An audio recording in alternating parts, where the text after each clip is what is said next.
Under the flickering neon glow of the quick-stop gas station, Maya Thompson's hands trembled as she pumped gas into her battered Honda Civic. The dashboard clock blinked 11:37 p.m., its dim light casting shadows across her weary face. Her scrubs, stiff with the antiseptic tang of Memorial Hospital's ICU, clung to her skin after a grueling 12-hour shift. In the back seat, her son Elijah, 13 and all lanky limbs, stirred from a doze. "Mom, can I grab something to eat?" he mumbled, his voice thick with sleep but sharp with hunger. "Sure, baby," Maya replied, forcing a smile into the rearview mirror. "Something quick, okay?" Guilt gnawed at her as she watched him shuffle toward the convenience store, his oversized sneakers scuffing the cracked pavement. Another night spent in the hospital break room, hunched over homework while she worked a double shift. She promised herself, someday, things will be different. She didn't notice the police cruiser until its headlights flooded her car with a blinding white glare. Her stomach knotted. In Westbrook, being black at a gas station late at night was a gamble, especially in this predominantly white corner of town. Two officers stepped out. Deputy Logan Tate, broad-shouldered with a buzz cut, swaggered like he owned the night. Officer Brad Wilkins, shorter and wary, circled her car like a vulture, his hand resting on his holster. "Evening, Mom," Tate drawled, his politeness a thin veneer over menace. "That your vehicle?" Maya nodded, keeping her movements slow. "Yes, sir. Is something wrong?" Wilkins' flashlight lingered on a dent in her bumper. "Matches the description of a stolen vehicle reported tonight." Her heart stuttered. "There's a mistake. I've owned this car for 5 years. I have the documents. License, registration, proof of ownership. Now." Tate cut in, his hand twitching toward his gun. Maya's voice stayed steady despite the tremor in her chest. "My purse is in the car. May I reach for it?" Tate's eyes narrowed, slowly. As she leaned into the car, Elijah emerged from the store, clutching a bag of chips and a soda. His eyes widened at the officers. "Mom," his voice cracked with fear. "It's okay, Elijah," Maya said, though her own pulse raced. "The officers just need my registration." The Wilkins spun toward Elijah. "Stay where you are, kid." Maya handed over her documents, hands shaking. Tate barely glanced at them before passing them to Wilkins. "This doesn't prove anything. Could be forged." Confusion and dread coiled in Maya's gut. "What? No, those are real." "Step away from the vehicle," Tate barked, his voice hardening. "Mom," Elijah cried, dropping his snacks and pulling out his phone to record. Wilkins lunged, snatching the phone and crushing it under his boot with a sickening crunch. "Filming us." "That's obstruction, kid. Leave him alone," Maya shouted, stepping forward. "He's just a child?" Tate grabbed her arm, wrenching it behind her back. Pain seared through her shoulder. "I said, step away. You're hurting me." Tears stung her eyes as Wilkins advanced on Elijah. A small crowd gathered. A white woman stepped forward. "Is this necessary? She was just getting gas." "Stay back," Wilkins snapped. "Anyone interferes, you're arrested for obstruction." A young black man in a suit began recording. Wilkins pointed at him. "You want to spend the night in lockup?" The man hesitated but kept filming. "This isn't right." The Tate shoved Maya against the car, patting her down roughly. "Got any weapons?" "Nothing," Maya gasped. "I'm a nurse. I just got off my shift." "Sure you are," Tate scoffed. "And I'm the Queen of England?" "Police?" Maya pleaded. "My son is watching." "Stop resisting," Tate roared, though she stood still. He snapped handcuffs on her wrists, the metal biting into her skin. "You people never learn, do you?" The casual racism hit like a slap. Before she could respond, Tate dragged her toward the cruiser. "Elijah," she called, twisting to see her son frozen in shock, tears streaming down his face. "Call Miss Denise. Tell her what happened." "Shut up," Tate hissed, tightening his grip.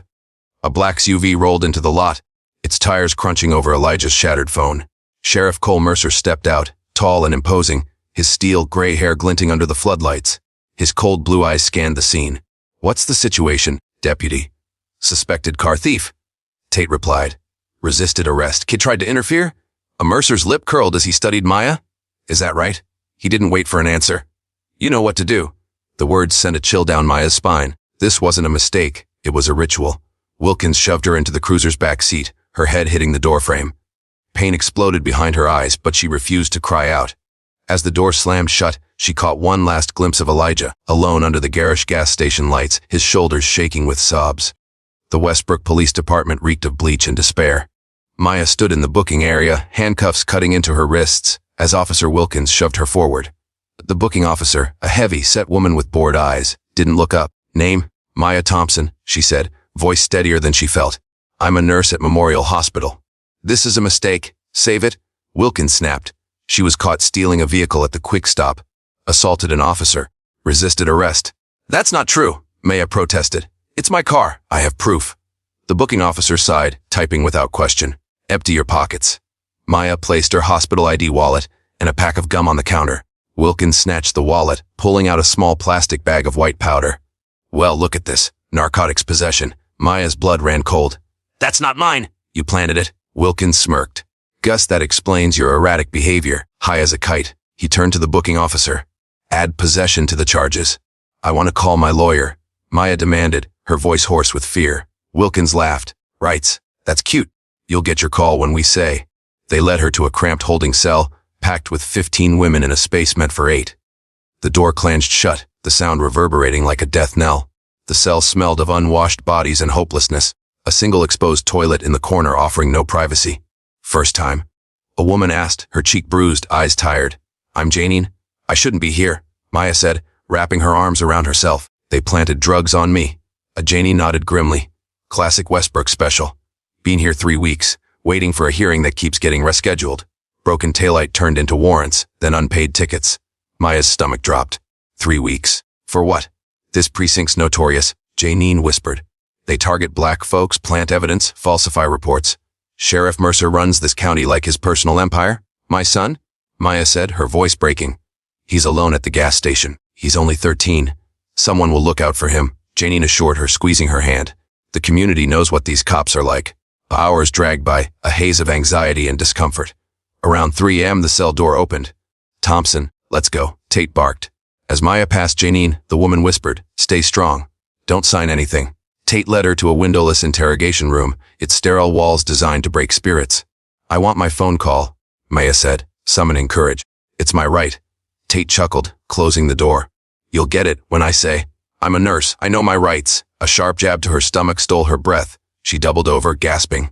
Learn your place, Tate hissed. And here, you're nothing. A tears of pain and rage blurred her vision. You won't get away with this. Thousands before you said the same. Tate sneered. Wes, what? We always do. Sheriff Mercer entered, dropping a manila folder on the table. Miss Thompson, he said, his voice smooth and dangerous, have a seat. Maya stood, cradling her abdomen. I want my lawyer. And I need to know about my son. Your son's fine. Child Services picked him up, Mercer said casually. Abandoned minor. Standard procedure for drug charges. Drug charges you fabricated. Maya snapped. Mercer's smile faded. Careful. False accusations add to your list: car theft, resisting arrest, assault, possession. And we might find a firearm in your vehicle. A terror gripped her. There's no gun in my car. Not yet, Mercer said, sharing a knowing look with Tate. But evidence has a way of turning up. Why are you doing this? Maya whispered. Mercer leaned forward, eyes cold. A reminder of how things work in Westbrook. Some folks need it. The racial undertone was unmistakable. My brother will? No one will? Mercer cut in. That's the point. He stood. Get comfortable. You're here for a while. He paused at the door. And if you make trouble, we might reevaluate your son's situation. Troubled kids often end up in the system for years. The threat landed like a blow. As Tate dragged her back to the cell, they passed a corridor where a man's scream echoed, followed by a dull thud. Maya stiffened. Sounds like Wilkins is conducting an interview. Tate said with a predatory grin. That's Westbrook justice. Back in the cell, Janine made room on the bench. You okay? Maya shook her head, unable to speak. The fear for Elijah and her future threatened to drown her. They're trying to break you, Janine whispered. Don't let them. My son? Maya managed. They said Child Services took him. They say that to scare you, another woman said. Half the time it's a lie to make you comply. And the other half? Maya asked. The woman looked away. Pray someone's looking out for him. Dawn crept through the cell's barred windows, casting pale light over the women slumped on benches or curled on the floor. Around 8 a.m., an officer appeared. Thompson phone call. Maya's heart leaped. This was her chance. She was led to a row of payphones, the officer stepping back just enough to feign privacy. 5 minutes. Her fingers trembled as she dialed a secure line her brother Darius had given her years ago for emergencies only. Only use this if your life depends on it. Today it did. The line rang once. Twice, 3 times. Maya held her breath. Then, Thompson, Darius, she whispered, tears spilling over. It's Maya. I need help. His tone sharpened. Tell me. She recounted everything. The gas station, the false arrest, the planted drugs, the threats against Elijah. With each word, she sensed his silent rage building. Who did this? Darius asked, his voice deadly calm. Sheriff Cole Mercer, Deputy Logan Tate, Officer Brad Wilkins. Westbrook Police Department. Another pause. Stay strong, he said. I'm coming. What should I do? Resist nothing, say nothing, sign nothing. Don't give them a reason to hurt you. Wait, how long? 24 hours. No more. His voice was steel. Maya, this ends today. The line went dead. She held the receiver, drawing strength from his promise. When she turned, Mercer stood watching, eyes narrowed. Productive call, he asked lightly. Just letting someone know where I am, Maya said, meeting his gaze. Who exactly? My family. Mercer's eyes searched hers, sensing a shift but unable to pinpoint it. Take her back to holding? He barked. And watch her? As she was led away, Maya glimpsed uncertainty in his expression. He didn't know it yet, but the storm was coming. Darius's first lesson in warfare. The most dangerous enemy is the one you don't see until it's too late. Maya sat against the cell's cold wall, the chaos around her fading. Her call to Darius had shifted something inside her. She wasn't alone anymore. The door clanged open again. Thompson, get up, Wilkins said, grabbing her arm. Sheriff wants you transferred. Mercer was rattled, she realized. Predators like him could sense a change in the air. In the processing area he waited, thumbs hooked in his belt, projecting authority. But his eyes betrayed tension. Miss Thompson, he said, voice measured, you're being transferred to county. Overcrowding? Why? Maya asked, holding his gaze. His jaw tightened. Who did you call? My brother. And who is he? Someone who doesn't like bullies. Mercer stepped closer, voice low. No one crosses me in my county. Amaya stayed silent, her composure unnerving him. Get her ready for transport. He snapped, stalking away. As Wilkins processed the paperwork, the precinct doors burst open. Denise Williams, Maya's neighbor, marched in, dragging Elijah by the hand. Relief flooded Maya at the sight of her son safe. I'm here about Maya Thompson, Denise announced, her voice commanding. And to report this child was abandoned at a gas station by your officers, against every procedure. The desk sergeant faltered. We're not at liberty. I'm not asking. Denise cut in. I have temporary guardianship papers for Elijah. Would you prefer I call the state attorney general? Elijah broke free, running to Maya. Mom, she crouched, unable to hug him with cuffed hands. Are you okay, baby? He nodded, eyes red. Miss Denise came. Someone called her. The community looks out for its own, Denise said. That young man filming recognized Elijah from the community center. Called me right away. Thank you, Maya whispered. Denise faced Mercer, who had emerged, his face stormy. Sheriff, still running your fiefdom. I see. Miss Thompson is being transferred, Mercer said tightly. Serious charges. Fabricated charges. Denise shot back, like the ones you pinned on my nephew. Like you've used to terrorize this community for a decade. Careful, Denise, Mercer warned. Even respected principals can end up on the wrong side of the law. Is that a threat? Denise didn't flinch. I keep excellent records. Want me to share them with the FBI? Mercer forced a laugh. Always the fighter. But this isn't your battle. He nodded to Wilkins. Finish processing. Don't worry about Elijah, Denise told Maya. He'll stay with me until you're released. And you will be released. And Maya hugged Elijah as best she could. Be good for Miss Denise. I'll be home soon. Promise. Thompson family never breaks a promise, Elijah said, a faint smile breaking through. As Wilkins led her to the transport van, Maya felt a spark of hope. Elijah was safe. And Darius was coming. 3,000 miles away, Commander Darius Thompson stood in a secure room at Fort Bragg, his face unyielding as he studied satellite imagery of Westbrook. Maya's call had pulled him from a training exercise, and he'd moved heaven and earth to return to U.S. soil within hours. No one questioned him. Darius was a legend in Delta Force, his missions buried so deep even the Pentagon barely knew the details. What do we have? He asked. Carter Reed, his second in command, stepped forward. Westbrook PD, run by Sheriff Cole Mercer for 15 years. He operates it like a personal empire. Complaints of corruption, brutality, racial profiling, all buried by the system. Political connections? Darius asked. Strong ties to State Senator James Whittaker and Judge Richard Palmer. Lisa Guan, a cybersecurity expert, answered. They went to college together, same fraternity. Financials? Darius prompted. Marcus Green, a forensic accountant, pointed to a screen. Mercer lives beyond his salary, vacation homes, boats. Early indicators suggest drug trafficking ties along I-95. My sister and nephew. Darius pressed. Maya's being transferred to county, Reed said. Unusual. Westbrook holds suspects for 48 hours minimum, he spooked. Elijah's with Denise Williams, a retired principal, clean record. Darius nodded, a ghost of a smile flickering. Maya always picked good friends. He studied the map, analyzing terrain like any battlefield. I need everything, every false arrest, every planted piece of evidence, every dirty secret. This isn't a sanctioned mission, Reed warned. You're talking about dismantling a police department. It's my fight, Darius said. My sister, my responsibility. Like hell, Green shot back. We're a team? Guan nodded. Always have been? 2. Phase operation? Darius said. Phase 1, extract Maya and Elijah, secure them. Phase 2, dismantle Mercer's operation, gather evidence, work with federal law enforcement to ensure this never happens again. And if Mercer resists? Reed asked. Darius's eyes hardened. He'll learn why some of the most dangerous people in the world call me sir. In the transport van, Maya swayed with each turn, hands cuffed to the bench. Tate drove Wilkins in the passenger seat, both unusually quiet. Through the mesh window, she saw they were on a back road, not the highway to county. Fear spiked.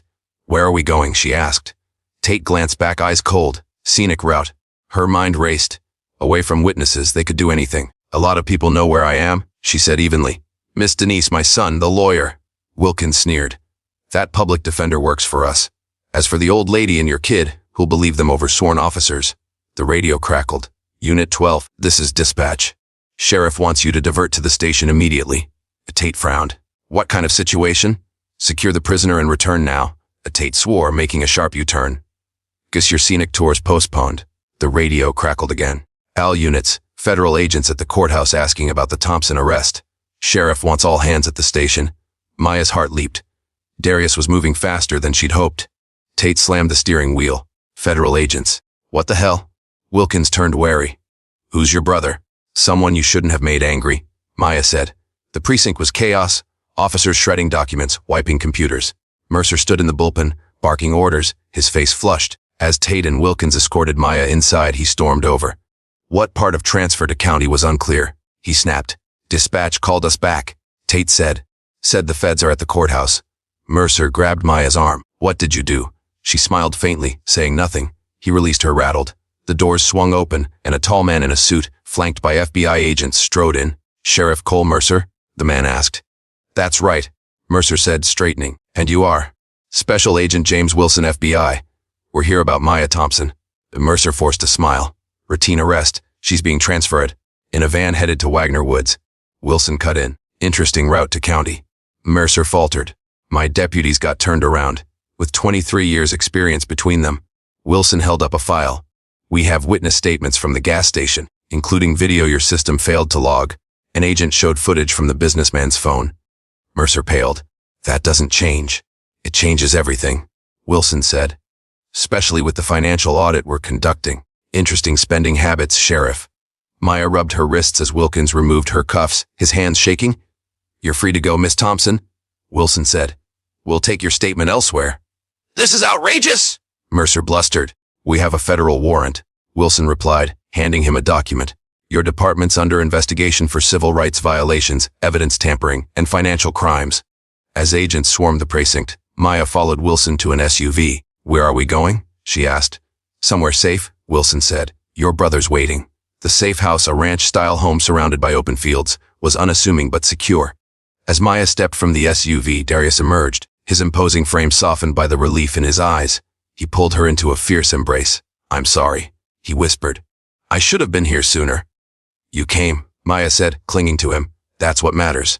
Inside, Elijah ran to her, and she held him close, tears falling. You're safe, she murmured. Over his shoulder, she met Denise's eyes. Thank you for protecting him. Family looks out for family, Denise said. In this community, we're all family. Darius introduced his team. Carter Reed, Lisa Guan, Marcus Green, each explaining their role. Mercer's department has been corrupt for years, Reed said, protected by political connections, until they targeted the wrong family. We've traced financial irregularities, Green added. Mercer's been skimming assets, taking bribes, extorting businesses. Hundreds of victims, Reed said grimly. Some coerced into guilty pleas, some still in prison. We're working with the DOJ, Darius said. This isn't just about you, Maya. It's about dismantling the system. What's next? Maya asked. Darius's expression hardened. Phase 2. Sheriff Mercer paced his office, phone pressed to his ear. I don't care what it takes. Make this go away, he hissed to State Senator James Whitaker. It's not that simple, Whitaker replied. The feds have a warrant. Judge Palmer can't block it. Then find someone who can, Mercer snapped. We all go down if this continues. He ended the call, slamming his fist on the desk. Tate and Wilkins, out on bail, sat across from him, haggard. The feds seized everything, Tate said. Every arrest, every case. Let them look, Mercer said. Paper trails disappear. Witnesses recant. This feels different, Wilkins muttered. They've got footage. Financials. Mercer leaned forward. Are you losing your nerve, Brad? No, sir, Wilkins said, swallowing hard. Good. First, we call reinforcements? Mercer dialed a burner phone. I need help. That'll be expensive, Sheriff. A smooth voice replied. Money's no issue. Tonight, consider it done. Mercer turned to his deputies. Would turn Thompson into a threat. Issue a statement about a dangerous military operative with PTSD interfering in police business. Suggest he's unstable. Tate nodded. Make the public fear him. And plant a story with the Chronicle. Mercer added. A witch hunt against law enforcement. At the safe house, Darius scanned the perimeter, instincts on high alert.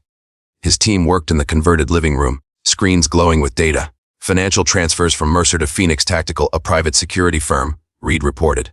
$500,000 in the last 12 hours. Mercenaries, Darius said, led by Eric Donovan, former Army Ranger. Dishonorable discharge, Mercer's desperate. Guan said, should we alert the FBI? Not yet, Darius replied. Bureaucracy will slow us down. He dialed Maya. Pack essentials. 5 minutes. We're moving. What's happening? Maya asked. Mercer's escalating. I'll explain later. Maya moved through her apartment, packing quickly. Elijah watched, concern in his eyes. What's going on? Your uncle needs us somewhere safer, Maya said, keeping her voice steady. Grab clothes and schoolwork. Is it the police? Elijah asked. Maya knelt, hands on his shoulders.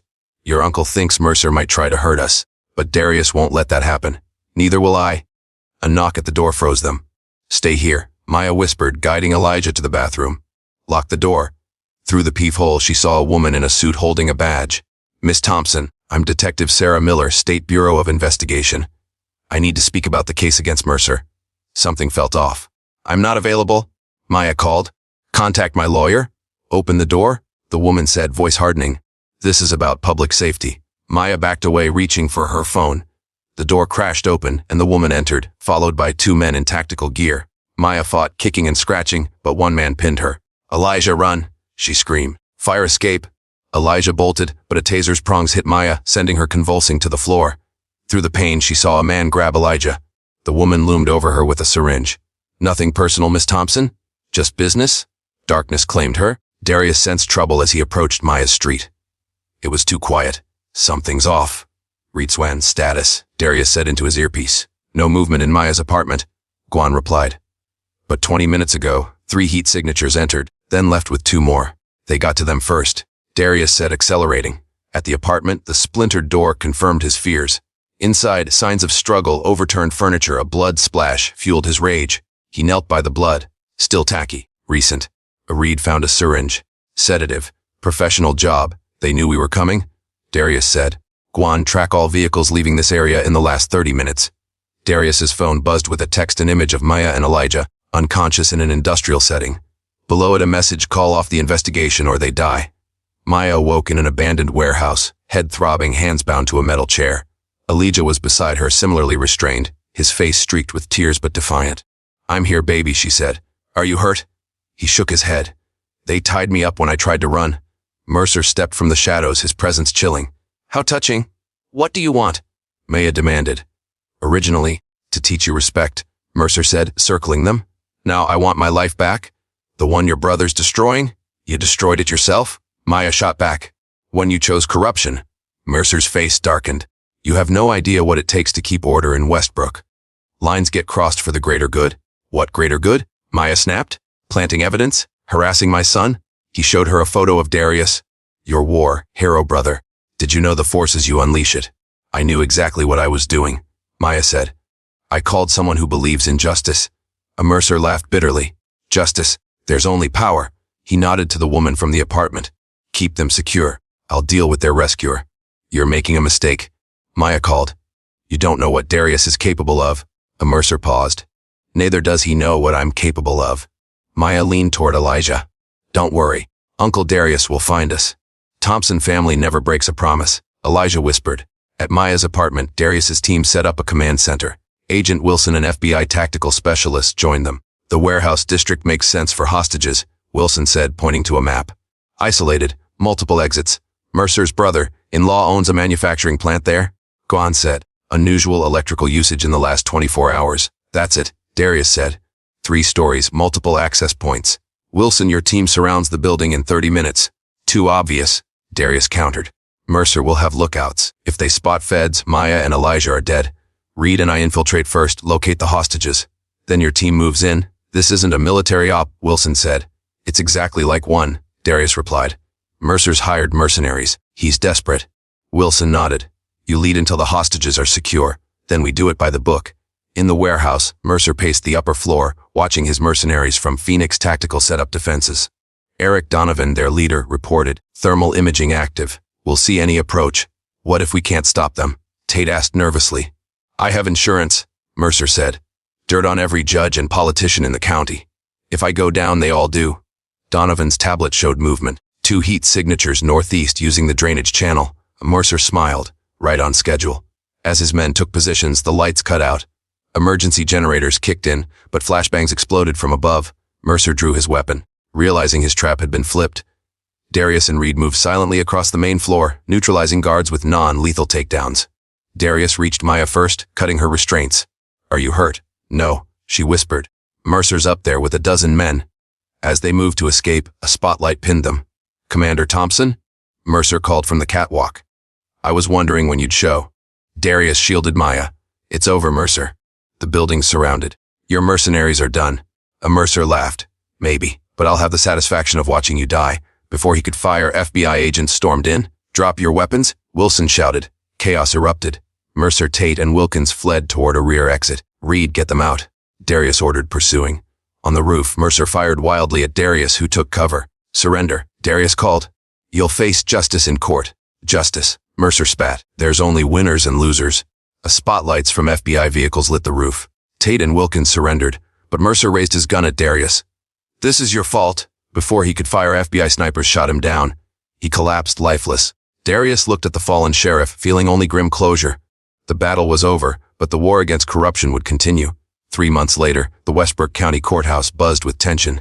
Media and protesters crowded the steps. Inside, Maya sat with Elijah and Darius as the trial of Tate and Wilkins began under Judge Eleanor Winters, appointed for her impartiality. The prosecution, led by James Harmon, detailed a years-long pattern of corruption. False arrests, planted evidence, lives destroyed. Maya's testimony was unflinching, recounting her arrest and abuse. Tate's attorney tried to paint her as biased, but her truth resonated.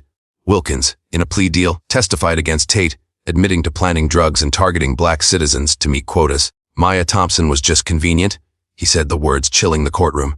Tate remained defiant, claiming he followed procedure. But Harmon's cross-examination exposed his lies. After 5 hours of deliberation, the jury found both guilty on all counts. Outside, Maya faced reporters. This isn't just about me, she said. It's about everyone who suffered under this system. Today's a first step. 6 months later, spring bloomed in Westbrook. Maya stood on the steps of the new community center, launching the Thompson Justice Initiative to support victims of police misconduct and advocate for reform. Chief Alicia Foster, the first black female chief, attended, symbolizing change. Your work is what we need to heal, she told Maya. As Maya prepared her speech, Darius appeared. You're going to do great. I couldn't have done this without you, she said. You would have found a way, he replied. Thompson family always does. At the podium, Maya spoke of transformation, not revenge. We're building a community where no mother fears for her child, where justice means justice for all. Later, a young officer, Michael Jenkins, approached. What happened to you is why I became a cop, to make sure it doesn't happen again. At Ruby's diner that evening, surrounded by allies, Elijah leaned toward Maya. We did it, didn't we? We've started, she said, smiling. Across the table, Darius raised his coffee cup in a toast. Maya met it, knowing that together, they'd face whatever came next, fighting for a future where justice wasn't a dream but a reality.